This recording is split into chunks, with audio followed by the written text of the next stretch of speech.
അഹമ്മദാബാദ് വിമാന അപകടം ഒരുപാട് ചോദ്യങ്ങളുടെ ഉത്തരം ഇപ്പോഴും നമുക്ക് നൽകിയിട്ടില്ല. ഒരുപാട് ചോദ്യങ്ങൾ നമ്മുടെ മുമ്പിലുണ്ട്. എയർ ഇന്ത്യക്കെതിരായിട്ട് തുടരെ തുടരെ നടക്കുന്ന സൈബർ ആക്രമണങ്ങൾ, ടാറ്റ ഗ്രൂപ്പിന് എതിരായിട്ട് ആസൂത്രിതമായി നടക്കുന്ന ആക്രമണങ്ങൾ, ഇതൊക്കെ നമ്മുടെ മുമ്പിലുണ്ട്. ഇപ്പോ ഈ എയർ ഇന്ത്യയുടെ ചെയർമാനായിട്ടുള്ള നമ്മുടെ എൻ ചന്ദ്രശേഖരൻ, അദ്ദേഹത്തിന്റെ ഒരു അഭിമുഖത്തിൽ അദ്ദേഹം പറഞ്ഞ ചില സ്റ്റേറ്റ്മെന്റുകൾ നമ്മുടെ മുമ്പിലുണ്ട്. അതായത് ഈ വിമാനത്തിന് 2 എഞ്ചിനുകൾ ഉള്ള കാര്യം എല്ലാവർക്കും അറിയാം. അതിൽ ഒരു എഞ്ചിൻ എന്ന് പറയുന്നത് പുതിയതാണ്. അത് മാർച്ച് 2025 ഫിറ്റ് ചെയ്തിട്ടുള്ള ഒരു എഞ്ചിനാണ് ഈ ഒരു എയർ ഇന്ത്യയിൽ ഇപ്പോഴുള്ളത്. അതായത് ഇത് ഏതെങ്കിലും ഒരു പഴഞ്ചൻ വിമാനവുമല്ല, ഇതിലെ എഞ്ചിനുകൾ ഒരുപാട് കാലപ്പഴക്കം വന്നതുമല്ല. 2 എഞ്ചിനുകളുള്ള ഈ എയർ ഇന്ത്യ വിമാനത്തിലെ ഒന്ന് ഈ കഴിഞ്ഞ മാർച്ചിൽ, ഈ 2025 മാർച്ചിൽ പുതിയതായിട്ട് വെച്ചൊരു എഞ്ചിനാണ്. എയർ ഇന്ത്യ ടാറ്റ ഗ്രൂപ്പ് ഏറ്റെടുത്തതിന് ശേഷം ഒരുപാട് പരിഷ്കരണങ്ങൾ അതിൽ നടത്തിയിട്ടുണ്ട്. അതിന്റെ കാലപ്പഴക്കങ്ങൾ പരിഹരിക്കാൻ ഒരുപാട് പരാതികൾ ഉണ്ടായിരുന്നു ആളുകൾക്ക്.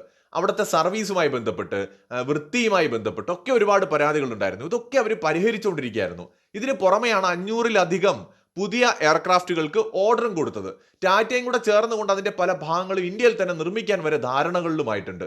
പക്ഷെ ഇതിനിടയിലാണല്ലോ ഇപ്പോൾ ഈ അപകടം ഉണ്ടായത്. അപ്പൊ ഇതിൽ ഒരു എഞ്ചിൻ പുതിയതാണ്. നമ്മുടെ മുമ്പിൽ പ്രധാനമായിട്ട് നമ്മൾ കാണേണ്ട ഒരു കാര്യം, എഞ്ചിന്റെ തകരാറുന്നതിലേക്ക് കാര്യങ്ങൾ പോവുകയാണെങ്കിൽ ഒരു എഞ്ചിൻ പുതിയതാണ്. രണ്ടാമത്തെ എഞ്ചിൻ എന്ന് പറയുന്നത് ഒത്തിരി പഴക്കമുള്ളതുമല്ല. മറ്റൊന്ന്, അത് ഈ കഴിഞ്ഞ 2023 വളരെ മികച്ച രീതിയിൽ സർവീസ് എല്ലാം പൂർത്തിയാക്കിയ എഞ്ചിനാണ് രണ്ടാമത് ഇതിലുള്ള എഞ്ചിൻ എന്ന് പറയുന്നത്. സ്വാഭാവികമായിട്ടും എയർക്രാഫ്റ്റുകളുടെ ഒരു പ്രൊസീജിയർ അനുസരിച്ച് ആ ഒരു എഞ്ചിന്റെ സർവീസ് എന്ന് പറയുന്നത്, അല്ലെങ്കിൽ മെയിൻ്റനൻസ് എന്ന് പറയുന്നത്, പിന്നെ ഇനി അടുത്ത 2025 ഡിസംബറിൽ നോക്കിയാൽ മതിയായിരുന്നു. ഇതെല്ലാം എയർ ഇന്ത്യയുടെ ചെയർമാൻ തന്നെ പറഞ്ഞ കാര്യങ്ങളാണ്. ടൈംസ് നൗ ചാനലിലാണ് വന്നിട്ടുള്ളത്. വിമാന അപകടവുമായി ബന്ധപ്പെട്ട് നമുക്ക് പലപ്പോഴും ഒരു അപകടത്തിൽ ഒരു വിമാനം പെട്ടുകഴിഞ്ഞാൽ നമുക്ക് അതിൽ എന്ത് സംഭവിച്ചു എന്ന് മനസ്സിലാക്കാൻ നമ്മളെ വളരെയധികം സഹായിക്കുന്നത് അതിലുള്ള ബ്ലാക്ക് ബോക്സ് ആണ്. ഫ്ലൈറ്റുമായി ബന്ധപ്പെട്ട് റെക്കോർഡ് ചെയ്യപ്പെട്ടിട്ടുള്ള ഡേറ്റകൾ നമുക്ക് ഡീകോഡ് ചെയ്യാനും മറ്റുമൊക്കെ നമ്മളെ ഈ ബ്ലാക്ക് ബോക്സ് ആണ് സഹായിക്കുന്നത്. കോക്പിറ്റിൽ ഉണ്ടായ ഓഡിയോ കാര്യങ്ങളൊക്കെ ഈ ബ്ലാക്ക് ബോക്സിൽ നിന്ന് നമുക്ക് മനസ്സിലാക്കിയെടുക്കാനും സാധിക്കും. ആ ബ്ലാക്ക് ബോക്സുമായി ബന്ധപ്പെട്ട ഒരു വാർത്ത കൂടി വന്നിട്ടുണ്ട്, ഞാൻ അതിലേക്ക് വരാം. ചന്ദ്രശേഖരൻ പറയുന്നത് അനുസരിച്ച് ഈ ഒരു എയർക്രാഫ്റ്റ് എന്ന് പറയുന്നത് വളരെ ക്ലീൻ ആയിട്ടുള്ള ഒരു ഹിസ്റ്ററി ഉള്ള ഒരു എയർക്രാഫ്റ്റ് ആണ്.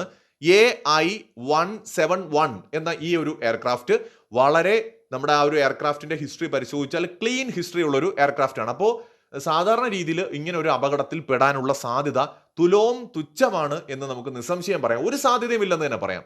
അപ്പോൾ ഈ ഒരു വിമാനത്തിന്റെ അപകടത്തിൽ ദുരൂഹതകൾ ഉണ്ട് എന്ന് നമ്മളെ തോന്നിപ്പിക്കുന്ന നിരവധി ഘടകങ്ങൾ ഇപ്പോൾ തന്നെ നമ്മുടെ മുമ്പിലുണ്ട്.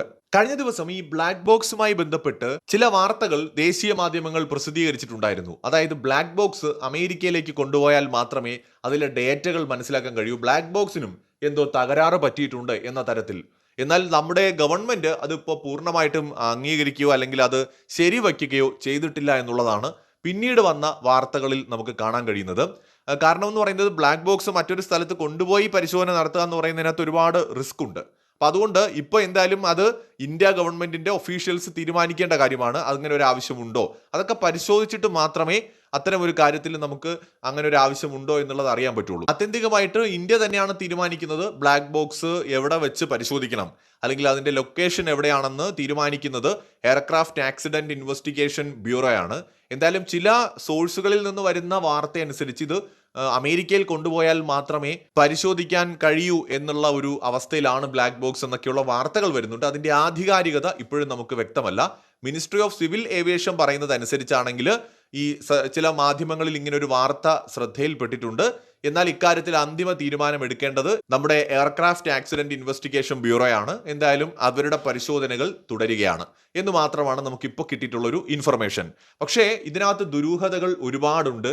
കാരണം നമ്മുടെ എയർ ഇന്ത്യയെ മാത്രം ആരോ ടാർഗറ്റ് ചെയ്യുന്നത് പോലത്തെ ഒരു ഫീല് നമുക്കുണ്ട്. എല്ലാവർക്കും അറിയാം എയർ ഇന്ത്യക്ക് ഒരുപാട് പോരായ്മകളുണ്ട്.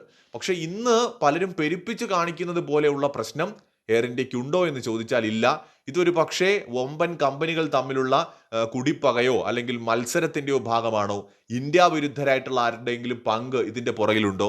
കാരണം യന്ത്രങ്ങൾക്ക് കേടുപാടുകൾ ഉണ്ടാക്കുക എന്ന് പറയുന്നത് ഇന്നത്തെ കാലത്ത് അത്ര ബുദ്ധിമുട്ടുള്ള കാര്യമല്ല എക്സ്പേർട്സിനെ സംബന്ധിച്ചിടത്തോളം. പ്രത്യേകിച്ച് വലിയ വലിയ കമ്പനികളോ വലിയ ഗ്രൂപ്പുകളോ വലിയ രാജ്യങ്ങളോ വലിയ രഹസ്യാന്വേഷണ ഏജൻസികളോ ഒക്കെ ഇടപെടുകയാണെങ്കിൽ സ്വാഭാവികമായി പലതരത്തിലുള്ള അപകടങ്ങൾ ഇന്ന് ഉണ്ടാക്കാൻ കഴിയും. അത്തരത്തിൽ ടെക്നോളജി വളർന്നിരിക്കുന്നു എന്നുള്ളതാണ്.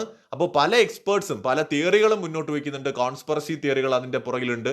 പക്ഷേ നമുക്കറിയില്ല, നമ്മുടെ മുമ്പിൽ കൃത്യമായ എവിഡൻസ് ഇല്ലാതെ ഒന്നും സത്യമാണ് എന്ന് നമുക്ക് പറയാൻ പറ്റില്ല. പക്ഷേ സംശയങ്ങൾ അത് എല്ലായ്പ്പോഴും നമ്മുടെ മുമ്പിലുണ്ട്. ഈ ഒരു എയർ ഇന്ത്യ അപകടവുമായി ബന്ധപ്പെട്ട് കണ്ണുമടച്ച് ഇത് സ്വാഭാവികമായിട്ടാണ് എന്ന് വിശ്വസിക്കാൻ ഇന്നത്തെ സംഭവ വികാസങ്ങൾ വിലയിരുത്തുമ്പോൾ ഏതൊരു സാമാന്യം വാർത്തകൾ വായിക്കുന്ന മനുഷ്യനും ബുദ്ധിമുട്ടുണ്ടാവും. സ്വാഭാവികമായി സംഭവിക്കാനുള്ള സാധ്യത തള്ളിക്കളഞ്ഞിട്ടല്ല അത് പറയുന്നത്. പക്ഷെ അസ്വാഭാവികതയും ഉണ്ടാകാം എന്നത് നമ്മുടെ മുമ്പിൽ നമ്മുടെ ടേബിളിൽ നമ്മൾ ഈ ഒരു ടോപ്പിക് എടുത്ത് വയ്ക്കുമ്പോൾ അതും ഒരു പരിഗണനയിൽ വരേണ്ട കാര്യം തന്നെയാണ്. അതുകൊണ്ടാണ് ഒരുപാട് എക്സ്പേർട്സ് പല സാധ്യതകളെക്കുറിച്ചും ഇപ്പോൾ പറയുന്നത്. NDTVയുടെ പോലും ഒരു റിപ്പോർട്ടിൽ ഞാൻ കണ്ടിരുന്നു, അതായത് എയർ ഇന്ത്യയുടെ ഫ്ലൈറ്റിലെ ആ ഒരു ബ്ലാക്ക് ബോക്സ് ഡാമേജ്ഡ് ആണെന്നൊക്കെ പറഞ്ഞിട്ട്. സോ നമുക്ക് വെയിറ്റ് ചെയ്യാം. കാരണം ബ്ലാക്ക് ബോക്സ് വരെ ഡാമേജ് ആവുക എന്നൊക്കെ പറയുമ്പോൾ എന്തൊക്കെയോ ദുരൂഹതകൾ നമുക്കിതിൻ്റെ പുറകിലുള്ളതായി തോന്നുന്നുണ്ട്. കാരണം തുർക്കിയുടെ മേലൊക്കെ നേരത്തെ ആക്ഷേപം വന്നു. തുർക്കിയൊക്കെ അത് ചെയ്യുമോ എന്ന് ചോദിച്ചാൽ ചെയ്യാം. അവരുടെ എയർലൈൻസിന് ആ ഒരു ഡോമിനേറ്റ് ചെയ്ത് നിൽക്കുന്നതിന് വേണ്ടിയിട്ട്. പിന്നെ ഇന്ത്യയുമായിട്ട് തുർക്കിയുടെ ടേംസ് നമുക്കറിയാലോ, അത്ര നല്ലതൊന്നുമല്ല. അത് ഈ ഒരു വിമാനം തകർത്തതിന്റെ പുറകിൽ തുർക്കി ഉണ്ടെന്നൊന്നും നമുക്കറിയില്ല, എവിഡൻസ് ഒന്നുമില്ല. പക്ഷേ അവർക്കൊക്കെ ചെയ്യാൻ കഴിയുമോ എന്ന് വിചാരിച്ചാൽ അവരുടെയൊക്കെ സർവീസ് നമ്മുടെയൊക്കെ വിമാനത്താവളങ്ങൾ ഇപ്പൊ എല്ലായിടത്തും അല്ല പലയിടത്തും ഉണ്ട്. ലോകത്തെ പലയിടത്തെയും വിമാനത്താവളങ്ങളുടെ പല പ്രധാനപ്പെട്ട സർവീസ് മേഖലയിലും തുർക്കി കമ്പനികളാണ്. Flight support, ground handling, aircraft management, accommodation, അതുപോലെ എയർക്രാഫ്റ്റിന്റെ ലീസിങ്, ബ്രോക്കറേജ്, അങ്ങനെ ഒരുപാട് കാര്യങ്ങളിൽ മെയിൻ്റനൻസ്, ഇതിലൊക്കെ തുർക്കിഷ് കമ്പനികൾ ഒരുപാട് ഇന്ന് വർക്ക് ചെയ്യുന്നുണ്ട്. അതുപോലെ എയർക്രാഫ്റ്റുമായി ബന്ധപ്പെട്ട ഒരുപാട് മെയിൻ്റനൻസ് അതിൽ വളരെ പ്രധാനമാണ്. ഒരുപാട് മേഖലകളിൽ ഒരു മിനിമം ഒരു 8-9 തുർക്കി കമ്പനികളെങ്കിലും വർക്ക് ചെയ്യുന്നുണ്ട്. ഞാൻ സ്പെസിഫിക് ആയിട്ട് ഒരു പേരെടുത്ത് പറയാത്തത് അതൊരു ആരോപണം ഉന്നയിക്കാൻ നമുക്ക് പറ്റില്ല, സംശയം മാത്രമാണ്. ചിലപ്പോൾ അവർക്കൊന്നും ഒരു പങ്കും ഉണ്ടാകണമെന്നില്ല. അതുപോലെ പാകിസ്ഥാൻ ചാര സംഘടനയായിട്ടുള്ള ISIയുടെ പങ്ക്, അവർക്കൊക്കെ ഒരുപാട് ഒരുപാട് കണക്ഷൻസ് ഉണ്ട്, ഒരുപാട് ദുരൂഹമായി പ്രവർത്തിക്കുന്ന ഒരു ഏജൻസിയാണ്. സോ ഇവർക്കൊക്കെ പലതും ചെയ്യാൻ പറ്റും നമ്മൾ വിചാരിക്കാത്ത രീതിയിൽ. ഞാനൊരു ഒറ്റ ഉദാഹരണം പറയാം. നമ്മുടെ നാട്ടിൽ നിന്ന് നമ്മുടെ ടെക്നോളജിയുമായി ബന്ധപ്പെട്ട് നമ്മുടെ ആയുധങ്ങളുമായി ബന്ധപ്പെട്ട വിവരങ്ങൾ പാകിസ്ഥാന് ചോർത്തിക്കൊടുത്ത രാജ്യദ്രോഹികൾ ഈ രാജ്യത്തുണ്ട്. അതും എല്ലാ മതത്തിൽപ്പെട്ടവരും ഉണ്ട്, ഏതെങ്കിലും ഒരു മതക്കാരുമല്ല. അത് തന്നെ ആലോചിച്ച് നോക്കുക, എല്ലാ മതത്തിൽപ്പെട്ട ആൾക്കാരുമുണ്ട്. മതം എന്നുള്ളത് എടുത്തു പറയാൻ കാരണം ഈ പാകിസ്ഥാൻ എന്നുള്ള സാധനം വരുന്നുണ്ട്, എല്ലാവരും ഉടനെ മുസ്ലിം മതത്തിന്റെ തലയിലോട്ട് കയറാൻ ചാൻസ് ഉണ്ട്. മുസ്ലിം മതം എന്നുള്ളത് വിടുക, എല്ലാ മതക്കാരും ഹിന്ദുസും ക്രിസ്ത്യൻസും ഒക്കെ ചാരപ്രവർത്തനത്തിന്റെ പേരിൽ ഇന്ത്യയിൽ നിന്ന് പിടിക്കപ്പെട്ടിട്ടുണ്ട് എന്നുള്ളതാണ്, സിഖുകാരും ഒക്കെ. അപ്പൊ അങ്ങനത്തെ ഒരു ട്രാക്ക് റെക്കോർഡ് നമ്മുടെ മുമ്പിൽ കിടക്കുകയാണ്. അപ്പൊ രാജ്യദ്രോഹികൾ എല്ലായിടത്തും ഉണ്ട്, ഇന്ത്യക്കാർക്കിടയിൽ തന്നെയുണ്ട്. 4 പൈസയ്ക്ക് വേണ്ടിയിട്ട് കുറച്ച് പണം കിട്ടിയാൽ എന്തിനും മടിക്കാത്ത ആൾക്കാരുള്ള ഒരു ലോകത്ത്, അങ്ങനത്തെ ഒരു രാജ്യത്ത് പല അട്ടിമറികൾക്കും സാധ്യതകൾ നമ്മുടെ മുമ്പിലുണ്ട്. ഇതങ്ങനെയാണെന്നല്ല പറയുന്നത്, സാധ്യതകളുണ്ട്. മറ്റൊരു വീഡിയോയുമായി വീണ്ടും വരാം.